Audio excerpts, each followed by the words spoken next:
Now, the question I've got next is around those organizations that might have multi-generations in their organization or cross-cultural dynamics that play out, because not every culture is one that likes to communicate their issues or problems as well. How do we navigate that zone more effectively? Have you got any, ways that you've been able to support organizations in this space?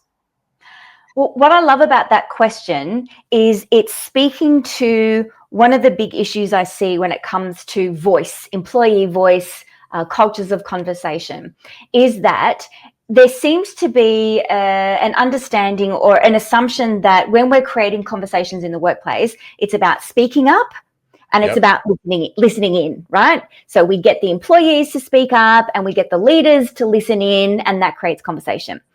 But actually what we're missing is this dynamic that happens. It's the third space that happens when we're together. So it's not just about speaking up and listening in. It's about the container of safety between us that will encourage the employee to speak up, that will encourage the leader to listen in. Because if I'm a leader and I say, all right, who's got any ideas? Anyone? What's your idea? Cookie, what's your idea? I don't like that idea. What's your idea, Sam? Any other ideas? Any ideas?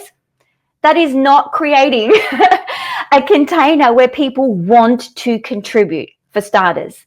And so there's got to be this understanding around how am I showing up as a leader that's creating space for speech?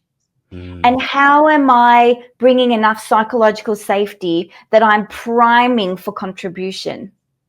And for me, this is about understanding the role of a leader in affecting and infecting the conversational culture that creates contribution.